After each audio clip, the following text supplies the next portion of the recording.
Hola a todos, quiero hablar acerca del paralelismo que existe dentro de los testigos de Jehová con el Israel antiguo y lo que ahora conocen, ¿verdad? Con el Israel espiritual, que solamente se reconoce quién es el Israel espiritual cuando el cuerpo gobernante dice que sí pertenece al cuerpo al Israel espiritual. Entonces, por ahorita nada más sabemos que 7 miembros son del Israel espiritual porque se han autoproclamado y han dicho que existe un Israel espiritual. Entonces, um, normalmente se dice que hay un paralelo de lo que pasó en aquel tiempo con lo que está pasando con este único 7 miembros del Israel espiritual, porque todo otro que se clame ser del Israel espiritual, pues tiene que ser aprobado por estos 7 miembros. Entonces, todo aquel que se proclame ser miembro del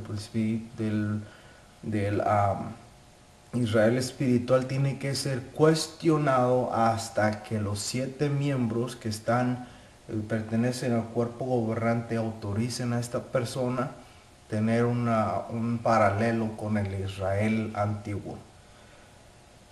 Otra de los paralelismos que existen es que de la manera como funcionaban la congregación cristiana del primer siglo, se tendría que dirigir la congregación de este tiempo, tenía que ser igual, de la misma manera como se hacía en aquel tiempo, es de la manera como se hacía a hoy.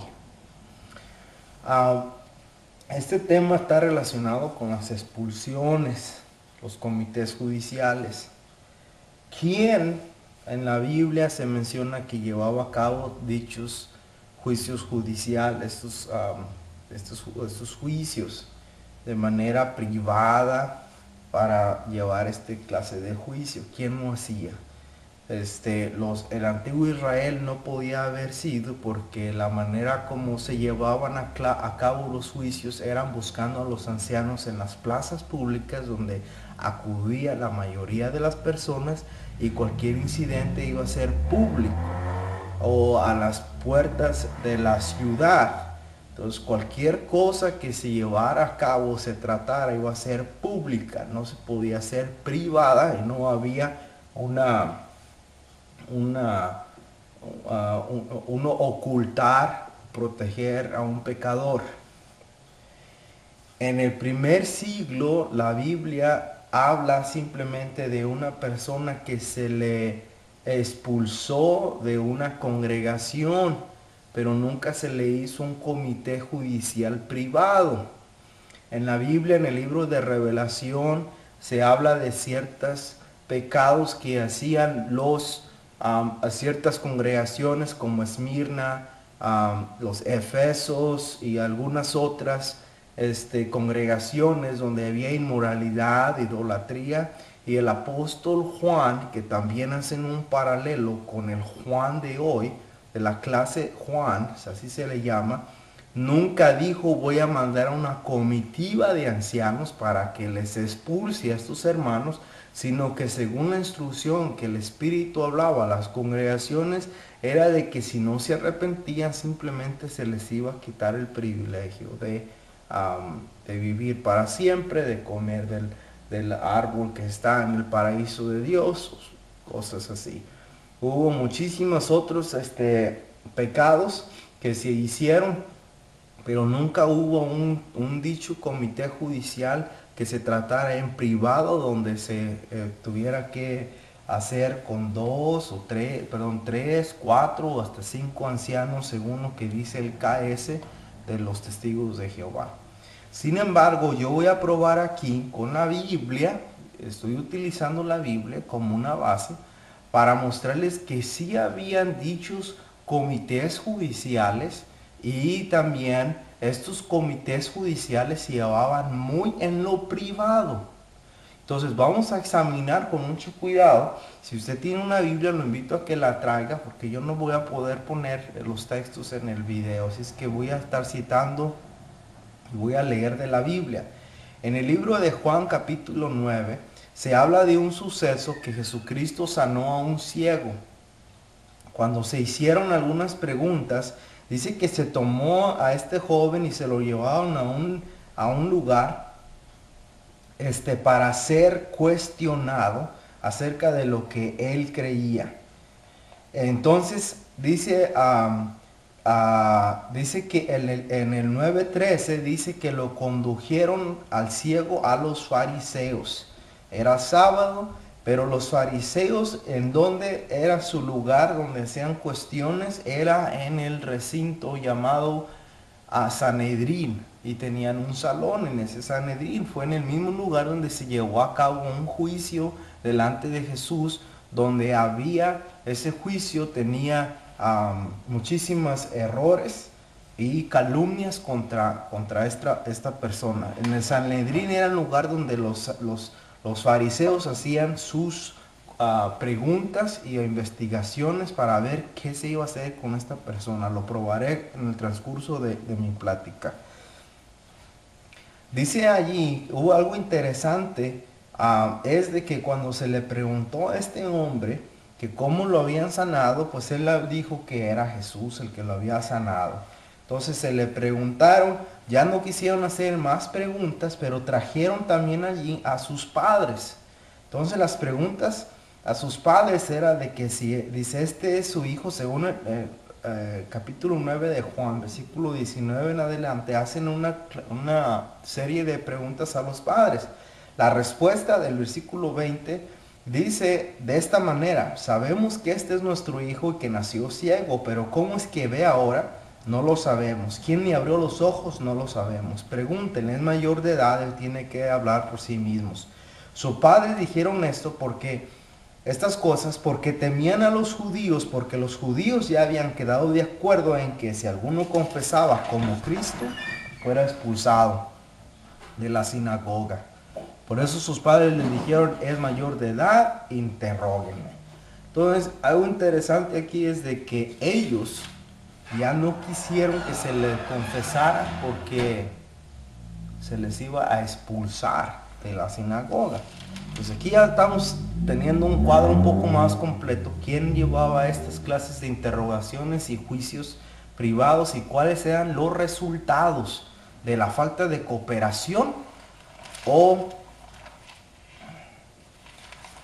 si no cooperaban con él? Capítulo 3 de Hechos 3:13 dice: ahora bien, al contemplar la franqueza de Pedro y de Juan, al percibir que eran hombres iletrados y del vulgo, se admiraban y empezaron a reconocer acerca de ellos que solían estar con Jesús, y mirando al hombre que habían sido curado de pie con ellos, no tenían nada que replicar. Una vez más había un milagro detrás de esto. Pero dice el versículo 15, de modo que les mandaron salir fuera del salón del Sanedrín y se pusieron a consultar unos con otros. Entonces, cuando los sacaron del salón del Sanedrín, empezaron a decir, pues, ¿qué vamos a hacer? Si usted está relacionado con las juntas que hacen los ancianos de las congregaciones, usted puede mirar que hay un parecido cuando se va a tomar una decisión a favor o en contra de un hermano. Sacan al individuo para tomar decisiones en contra de él o a favor de él. Esto es algo muy, muy parecido, que podríamos utilizar la palabra, es un paralelo de lo que hacían los judíos llamados o conocidos como fariseos. En el capítulo 5 se vuelve a mirar la misma acción. Cuando no obedecieron las primeras amenazas o la censura privada que se les dio, entonces los volvieron a llamar y les dice en el capítulo 5 de Hechos, dice: les ordenamos positivamente que no siguieran enseñando sobre la base de este nombre, ¿verdad? Entonces dice el versículo 34, pero se levantó cierto hombre en el Sanedrín, un fariseo de nombre Gamaliel. Entonces estos estaba haciendo las preguntas y las decisiones estaban siendo tomadas dentro del Sanedrín. En esta ocasión ya no estaban los apóstoles adentro de este salón porque estaban tomando decisiones los fariseos en cuanto a qué iban a hacer.